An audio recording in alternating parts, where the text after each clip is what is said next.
Hey everybody, so in this video I wanted to discuss buying your first gun. This is always a big topic for those of us in the gun culture, but there are a lot of things to consider before doing so. One of those things is the purpose that you want the gun for. Do you want something just for personal safety that you can keep in your house, personal safety that you can carry with you, or a combination thereof, something that you just want to shoot at the range and you don't intend to carry it?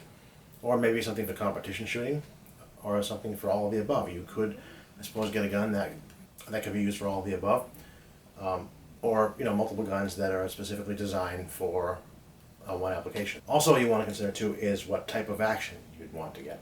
So we have single action, and we have double action, and double single action.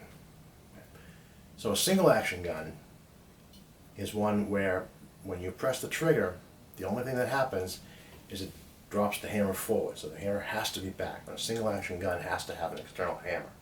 And then you press the trigger, drops the hammer forward, engaging the firing pin, and the gun fires. On a double action gun, when you press the trigger, it does two things, hence the double action. It cocks the hammer back, or the firing mechanism. Not all guns have an external hammer. Some are what's called striker fired. Maybe there's an internal system that fires the gun, and it's not really a hammer, it's a striker. And it fires the gun. It brings the firing system or the hammer forward to fire the gun. So it does two things. Double action, single action means when you press the trigger for the first time after loading the magazine and racking a round into the chamber, that gun is in double action.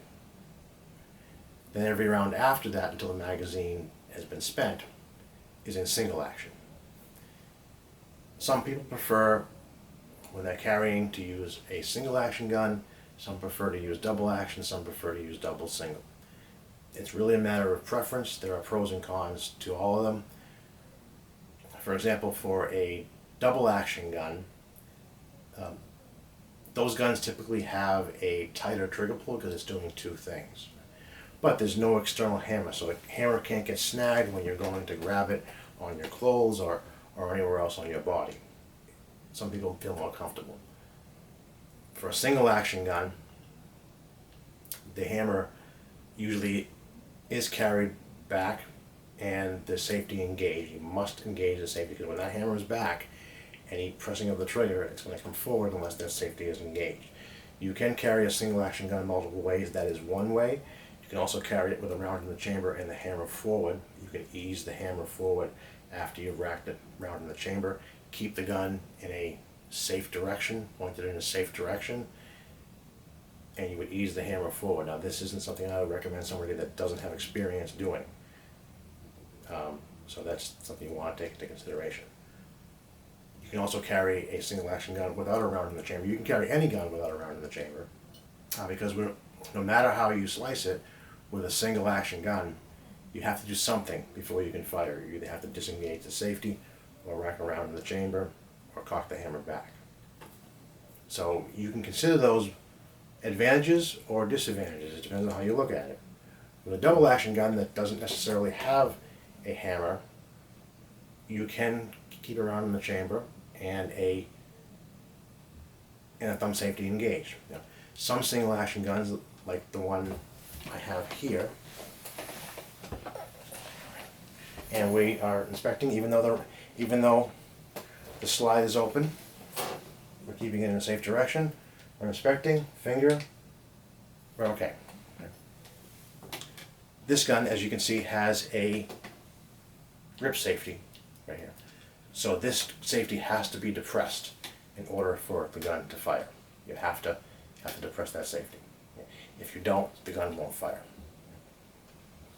Some people prefer that because you have a double action gun, you don't have a thumb safety to worry about, and that trigger will not press unless that grip safety is depressed first. That's typically the gun that I would carry. I do carry this gun here sometimes. I showed this to you in the safety video, in the carry video. And again, we're inspecting. The slide is open. I know it's not loaded, but I'm visually inspecting, finger inspecting physically, and we're good. So if I was to carry this gun, I typically don't carry, as I mentioned in the carry video, I carry this gun in my belly band. I typically don't carry with a round in the chamber with this gun here because it is pointing directly down to my legs, to my groin area, and it's more comfortable for me just to not have a round in the chamber when I carry this gun. You have to do something. This is a single action gun. You have to do something before you fire this gun. Either cock the hammer back, rack around in the chamber, or disengage the safety. So I just choose to carry it without a round in the chamber. Usually the safety can be disengaged in that scenario because there's nothing in the chamber. You can't have a negligent discharge until you rack it. And now there is a round in the chamber, and you could have a negligent discharge, so you have to be careful. But that's the way I choose to carry that gun. It's just my preference. It doesn't mean it works for everybody else. So once you decide if you want to go with single or double, the size of the gun matters too. So you have full-size guns, you have compact size guns, and subcompacts. You also have different sizes in revolvers too. I'm not going to show you any examples of revolvers in this video, but you have large frame revolvers, which usually I think are referred to as N frame, K frame, which is middle, J frame, which is small. And I think there's other letters in there too that represent different sizes as well, although I'm not 100% sure of that. I think those are the three main sizes. J frame revolvers are typically ones that you would carry if you prefer to carry a revolver. To carry a revolver, people like those because it's basically point and shoot. Okay, you don't have to worry about slide. You don't have to worry about any rounds jamming because semi-automatic pistols can jam, and you have to learn how to deal with that. If you're ever in a crisis situation, you have to learn how to quickly re-rack the slide, get rid of that round that's jammed, and put another round in the chamber. You don't have to worry about that with a revolver. Revolvers typically, though, are a little bit wider. Even the J-frame ones can be a little bit wider than a pistol, but they're much narrower than, say, an N or a K-frame size pistol. A revolver, I'm sorry.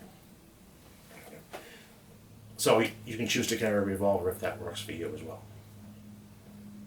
But with the sizes of pistols, if you were just looking for a gun that is something you want to carry to the range, you can use a full-size gun, something like this. This is a 1911, which is a specific platform. It's been around since that year, 1911, hence its name. It's a tried and true platform. There are millions and millions of these out there. Just about everybody who probably owns a gun has one of these. Full-size guns are good because there's a lot less recoil involved with them.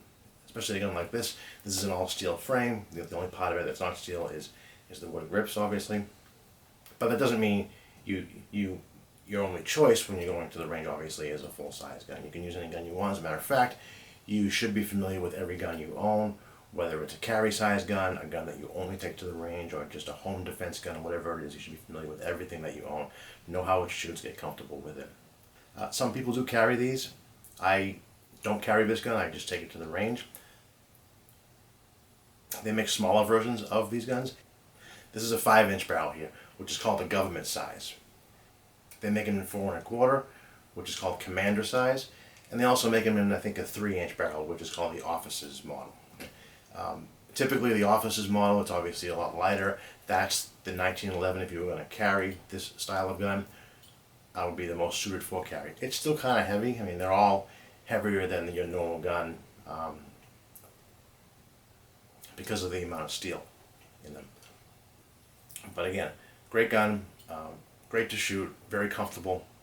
So it's also an option for any platform or any type of activity that you would want, whether it's carry, just range, or home defense.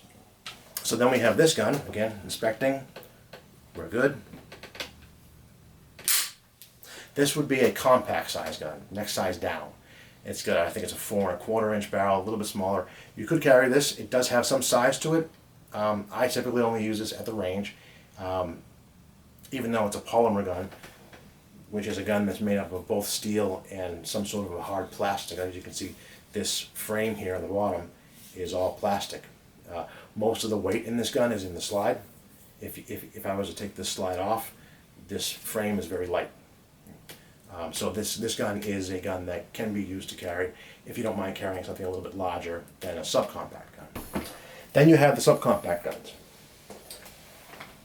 which would be this size here. Again, we're inspecting, we're good. So as you can see, this gun has a very small size to it. I think it's a 3.3 inch barrel. There's even smaller than this. So you have this gun as well. As you've seen before in my other videos, inspecting, we're good.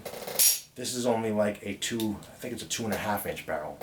So this is real small. Now, the shorter the barrel, the less accuracy you have. But the reason, sort of a side reason why they make subcompact gun with such small barrels is it's accepted that anybody that's within 21 feet of you or less can possibly be a threat, depending on their behavior, of course. And anything beyond that, and if you shot somebody beyond in self-defense that's more than 21 feet from you, unless they had a gun and they were firing at people, you'd probably get in trouble for that. You'd have to really prove that there was a reason why. So that's why they make subcompact guns with shorter barrels, because they're not typically accurate much more than 21 feet.